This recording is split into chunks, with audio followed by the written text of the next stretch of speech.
Hello दोस्त। कल एक और आरटीआई आया था जिसमें आरटीआई के जवाब को लोग सही तरीके से अभी भी नहीं समझ पाए। कमेंट कर रहे हैं, आप क्या कह रहे हो? देखिए दोस्त, मैंने एकदम बिल्कुल टाइम लिया था और सही तरीके से बताया था जो रेलवे कहता है। मैं अपने तरफ से उसमें कुछ नहीं जोड़ता हूँ, इसलिए कि दोनों चीज़ों को दिखाना है। होता क्या है क्या, लिखा क्या हुआ है। तो यहाँ देखिए, one post category cutoff clear किया है। तो सीबीटी 2 में लेवल वाइज, यानी जिसका कैटेगरी अगर इसमें एक पोस्ट का क्लियर किया है, जानते ही हैं कि आपको यहाँ पे 13 कैटेगरी है एनटीपीसी में। तो अगर लेवल 2 में किसी एक का किया है और 4 कैटेगरी है तो सब पोस्ट मिलेगा। ईडब्ल्यूएस का किया है तो यूआर का भी मिलेगा, यूआर का किया है तो ईडब्ल्यूएस का भी मिलेगा। ऐसा क्या क्या हो सकता है लेवल वाइज। कुछ लोगों का कमेंट आया है, मैं स्पेशल कवर कर लेता हूँ। कोई कह रहा है कि मेरे टाइपिंग वाले टेस्ट में कटअप तो क्लियर है लेकिन गुड्स गार्ड्स का 0.5 से क्लियर नहीं हुआ है। तो क्या मैं गुड गार्ड्स के लिए भी एप्लीकेबल हूँगा? रेलवे ने बोल दिया है यस आप होंगे। अब यहाँ यस होंगे या नहीं होंगे, इसको टेक्निकली अब टर्न देखना बहुत ज़रूरी है। आरआरबी गुवाहाटी का आरटीआई जवाब आया है, इसको एक एनालिसिस के टर्न में देखेंगे, ना हम किसी के सपोर्ट में ना किसी के विरोध में। क्यों ऐसा क्यों? क्योंकि टेक्निकली जो है कहाँ गड़बड़ हो रही है, दोनों चीज़ एक साथ हो रहा है, उसको थोड़ा सा देखना बहुत ज़रूरी है। तो सबसे पहले शुरुआत करेंगे इस वीडियो को आरटीआई से ही, क्योंकि कुछ लोगों का क्वेरी था कि आरटीआई पहले पता होना चाहिए। तो देखिए, आरटीआई में लिखा है 16 तारीख को आरटीआई फिल किया गया था, जवाब 21 तारीख को आया है। इसमें बोला गया था, मैं एक बार और बड़ा करके आपको दिखा पाऊँ तो अब मैं दिखा दूँ। यहाँ पूछा गया था कि पहले हमें क्लियरिफाई कर दीजिए कि if I have qualify a single post of the level 5 examination then all of the level, मतलब उस लेवल की सारे एग्जामिनेशन दे सकता हूँ या नहीं दे सकता हूँ। तो जवाब क्या था? Yes, candidate will be eligible for all post of the respective level. यानी मैं बता दूं, एक एग्जांपल यहीं पे दे दूं। एक एग्जांपल है कि कैटेगरी नंबर 1, कैटेगरी नंबर 2, ये एग्जांपल है, कोई कैटेगरी नंबर मैच नहीं कर रहा है। इसका कटअप 90 गया है, इसका कटअप अगर गया है 60, मान लेते हैं, इसका कटअप गया है 80, और ये खाली यूआर का है। इसके अलावा भी इधर से एसी होंगे, इधर से एसटी होंगे, इधर से ओबीसी होंगे, ईडब्ल्यूएस होंगे, इनका भी डिफरेंट कटअप होगा। अब यहाँ इनका कहना यह है कि आपने 60 नंबर ला लिया और ये सारा पोस्ट किसका है? लेवल 2 का है। मैं मान लेता हूँ लेवल 2 का है, या इसी तरह एग्जाम्पल में ले सकते हैं 3 भी हो, 4 भी हो, 5 भी हो या 6 भी हो। किसी का एक ही लेवल का पोस्ट है, यहाँ से ध्यान दीजिएगा, एक ही लेवल का पोस्ट है सारा के सारा। तो रेलवे का कहना है कि 60 नंबर आपने ला लिया तो 90 वाला भी एग्ज़ाम देंगे और 80 वाला भी आप एलिजिबल होंगे। कब? सीबीटी 2 के बाद जब आगे की प्रोसेस बनेगी। कहीं लॉजिकल सही लगता है क्या? अब यहाँ पे लॉजिकल सही नहीं लगता है तो ध्यान देने वाली बात यह है कि अगर ऐसा हुआ तो फिर कैटेगरी वाइज रिजल्ट का क्या होगा, मैं इसी की बात कर रहा हूँ। तो चलिए ऑफिशियल पे देखते हैं। तो अगर ऐसा हुआ तो कैंडिडेट के लिए तो अच्छा है कि 60 नंबर ला के 90 के लिए हो जाएंगे, लेकिन मैं एक बार और फिर बताना चाहूँगा, जो सीबीटी 1 में जो कैंडिडेट 60 से लेके 80 बीच में और 80 से बीच के 90 के रूप में जो क्वालिफाई नहीं किए, उनका क्या होगा? उन्होंने तो 87 नंबर लाया था लेकिन एक ही कैटेगरी पोस्ट की चूज किया था, ये 90 वाला।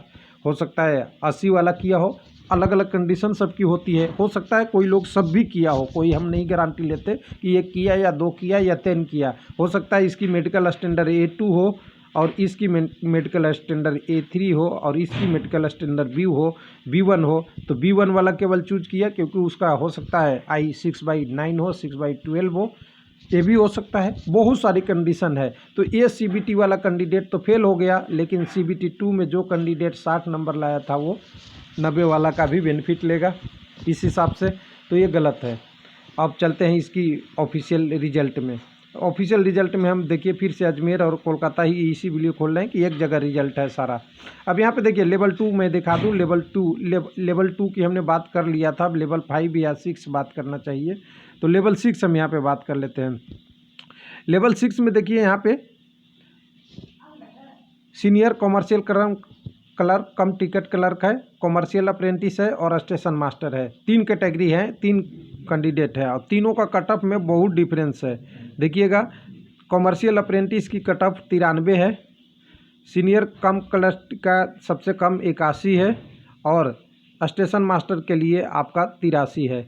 तो क्या 83 और 81 और 93 को एक साथ बैठा देंगे तो क्या होगा, जो इसके बीच के कैंडिडेट हैं उनके लिए दिक्कत हो जाएगा। अब एक और उस सेम सवाल एक और करता हूं कि एक कैंडिडेट EWS में अप्रेंटिस के लिए यहां से क्वालिफाई किया और कैंडिडेट यहाँ भी क्वालिफाई किया है एक UR में 81 में, और मान लीजिए कि दोनों पोस्ट प्रायोरिटी उस कैंडिडेट का है, तो यहाँ से भी क्वालिफाई किया, यहाँ से भी किया। लेकिन अगर कैंडिडेट का दोनों नहीं एक ही रहता तो EWS में केवल कॉमर्शियल अप्रेंटिस क्वालिफाई करता, UR के लिए यहाँ पे तो क्वालिफाई ही नहीं करता। तब उस कंडीशन में क्या होता, इसके बीच वाले कैंडिडेट रहते जो इसको सेलेक्ट किए हुए रहते और 87, 88, 86 नंबर रहता, तो इनका तो सिलेक्शन ही नहीं होता। तो ये चीज़ें हैं कन्फ्यूजन। EWS के यहाँ 74 भी है, यहाँ 73 भी है, यहाँ 81 भी है, ये कन्फ्यूजन है। तो अब क्या होना चाहिए था, मैं एक लाइन में बता दूं। उसी तरह आप किसी और RRB का देखेंगे तो आपको वही मिलेगा। और वैकेंसी आप जान ही रहे हैं, टोटल मैंने एक आप समरी बनाया था, समरी के हिसाब से टोटल 10 गुना ही कैंडिडेट हैं। और यहाँ पे अगर यूनिक कैंडिडेट 10 गुना की बात करें, जो RRB ने भी जवाब दे दिया है, RRB मुजफ्फर के चेयरमैन साहब बोल दिए हैं 3,84,000 यूनिक कैंडिडेट हैं। रोल नंबर 7,46,000 है, ये 47 नहीं है, 46 है, 7,05,446 कैंडिडेट हैं। अब यहाँ पे ये कैंडिडेटों की बात करते हुए अब यहाँ पे क्या सोल्यूशन हो सकता था, देखिए कहाँ कहाँ गलती हो रही है उसके बारे में। तो देखिए सबसे पहले अगर है कि पोस्ट वाइज कट ऑफ दिया गया है तो फिर लेवल वाइज एग्ज़ाम सही नहीं बनता। हालांकि ये नोटिफिकेशन में लिखा हुआ है लेवल वाइज एग्ज़ाम होगा CBT 2, कोई कन्फ्यूजन नहीं है, लिखा हुआ है, इसको कोई कन्फ्यूजन नहीं लेना है।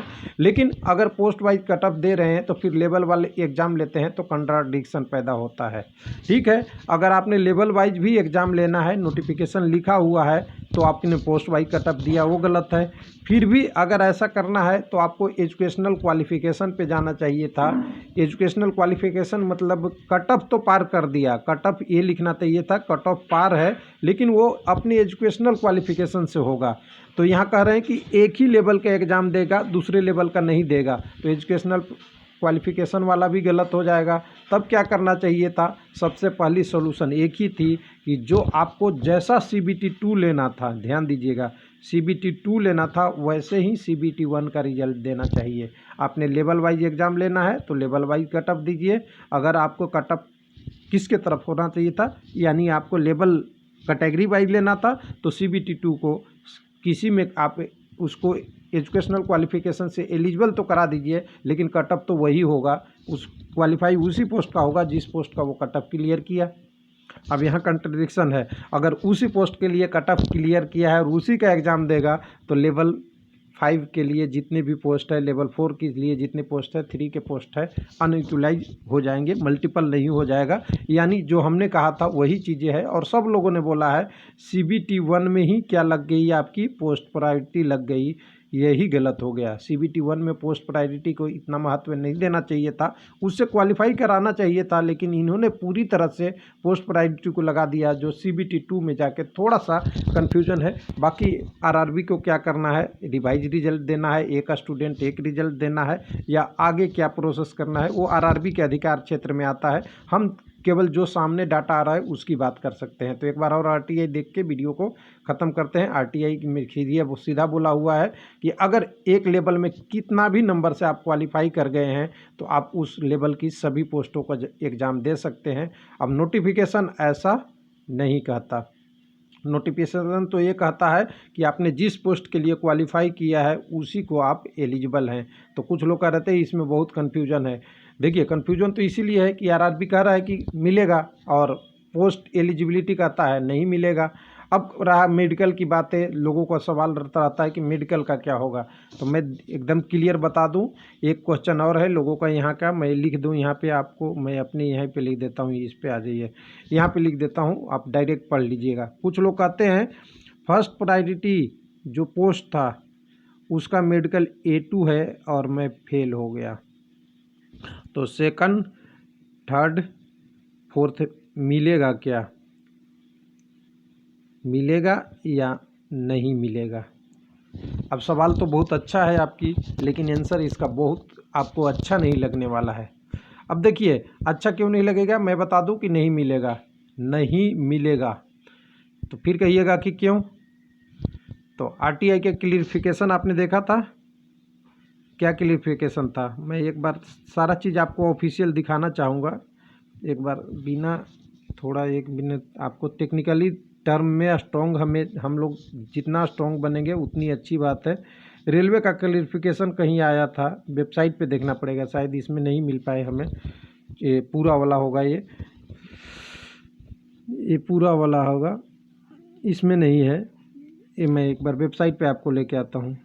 वेबसाइट पे 1 सेकंड, ज़्यादा टाइम नहीं लूँगा मैं आपको। रेलवे का क्लियरिफिकेशन जो सबसे पहले आया था उसी की बात कर लेंगे हम। सबसे पहले आपका क्या आया था रेलवे का क्लियरिफिकेशन, यहाँ से देखेंगे ये वाला 15 तारीख वाला। फिर से डाउनलोड कर लेता हूँ, मेरे पास है, मैं ढूंढने के चक्कर में इसको जल्दी से कर दिया हूँ। चलिए यहाँ पे ध्यान दीजिएगा,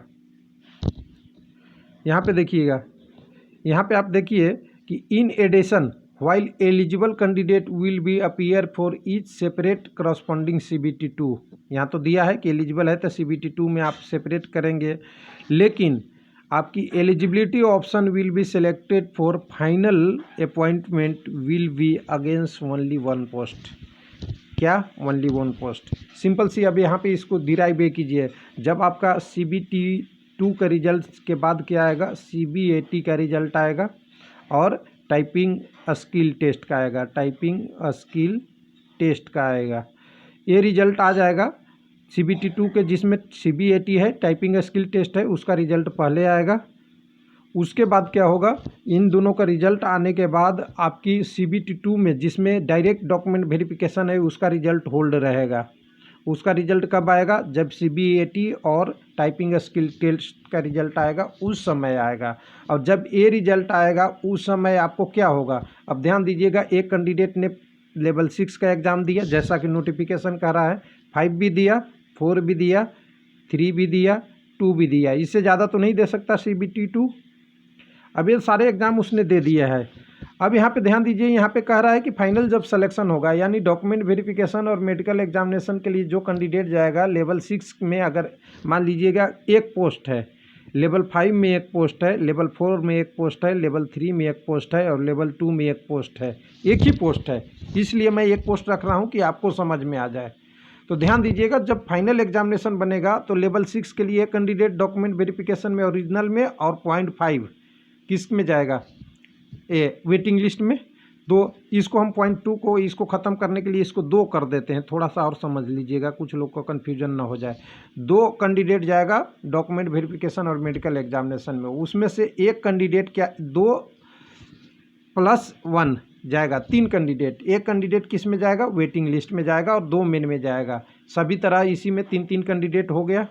अब ये बताइए कि यहाँ पे कह रहा है कि एक ही पोस्ट के लिए एक कैंडिडेट सभी में चले जाएंगे जब रिजल्ट फाइनल रिजल्ट आएगा, 1 by 1 जाएगा। तो आप अगर फेल हो गए मेडिकल, मैं मानता हूँ कि आपने A2 कोई कैंडिडेट फेल हो गया लेवल 6 वाला पोस्ट पे जाके, तो क्या लेवल 5 में जो 3 कैंडिडेट हैं उनको कहेगा कि आप घर चले जाओ, आपको नौकरी नहीं देंगे, ये एलिजिबल नहीं था। ये जब होता है जब लेवल 6 की सारी प्रक्रिया पूरी हो जाए, लेवल 2 की प्रक्रिया पूरी हो जाए, 3 का 2 का, तब तो पॉसिबल था। लेकिन अगर यहाँ पे लेवल 2 की अगर आप मेडिकल फेल करते हैं तो क्या लेवल 5 वाला रिजल्ट रिवाइज होगा, लेवल 4 वाला रिजल्ट रिवाइज होगा जब आपको नीचे ड्रॉप करेगा? ऐसा पॉसिबल नहीं होता है। हाँ, कई कंडीशनों में आपकी पोस्ट प्रायोरिटी है, पोस्ट प्रायोरिटी को आप ध्यान से एग्जीक्यूट कीजिए, जो इसमें आप सबसे ज़्यादा फिट हैं तो उसको आप अप्लाई कीजिए। और आप कहते हैं जब CBT1 की आई रिजल्ट की नोटिफिकेशन में लिखा हुआ है, तो नोटिफिकेशन में ये भी लिखा हुआ है कि अगर आप किसी भी पोस्ट के लिए अनएलिजिबल हैं तो वो पोस्ट के लिए आपको नहीं भरना चाहिए, और वो आपकी कैटेगरी चॉइस में नहीं लेनी चाहिए। तो इसलिए ध्यान रखें कि ऐसा नहीं कि रिजल्ट बार बार बनेगा, फाइनल रिजल्ट एक ही बार बनता है और एक बार में सभी कैटेगरी में एक एक कैंडिडेट होता है, इसलिए ऊपर नीचे करने का चांस नहीं रखें। आप अपनी एलिजिबिलिटी देखिए, आपकी एलिजिबिलिटी किस में सबसे अच्छा है, उस पोस्ट को आप प्रेफरेंस दीजिए। पोस्ट प्रायोरिटी तो अब चेंज हो नहीं सकती, तो आपको CBT2 में हमने बोला था शुरू में ही कि CBT2 में आपको पोस्ट प्रायोरिटी चेंज करने का मौका है इनडायरेक्टली, लेकिन रिस्क है। इनडायरेक्टली क्या है कि अगर आप 6 वाला लेवल के लिए एलिजिबल नहीं है, आपकी मेडिकल स्टैंडर्ड नहीं है, तो 5 वाला पर फोकस कीजिए। लेकिन इसमें रिस्क ये है कि आपको अभी मिला है 4 एग्ज़ाम देने का मौका, हो सकता है वो 4 से घट के 3 हो जाएगा, 3 मिला है तो 2 हो जाएगा, और एक में आपने जिसमें पेपर नहीं दिया उसमें तो आपका रिजल्ट ही नहीं आएगा, इसलिए ध्यान रहिए। अब एक चीज़ और, जब आप कहते हैं लोग कि CBAT अगर मैं फेल हो जाऊं तो बाकी पोस्ट मिलेगा कि नहीं जो हम एलिजिबल हैं, तो यहाँ मिलेगा आपको। CBT एक प्रक्रिया स्टेज है, अगर आपने CBT में फेल हो गए तो आपने एलिजिबल अगर 5 में है, 4 में है, तब मिलेगा, क्योंकि तब तक आपकी फाइनल रिजल्ट नहीं बनती है। मैंने बताया ना, CBT 2 के बाद आपका CBAT और टाइपिंग स्किल टेस्ट का रेट आएगा, और CBT 2 के बाकी पोस्टों का रिजल्ट होल्ड रहेगा उस समय तक, और ये सारे दोनों का रिजल्ट आएगा तब आपकी CBAT का और CBT 2 का दोनों का रिजल्ट आएगा। इसलिए वहाँ तो मिल जाएगा। CBAT आप फेल हो जाएंगे, टाइपिंग स्किल टेस्ट फेल हो जाए तो बाकी पोस्ट आपको मिल जाएगा। थैंक यू, धन्यवाद।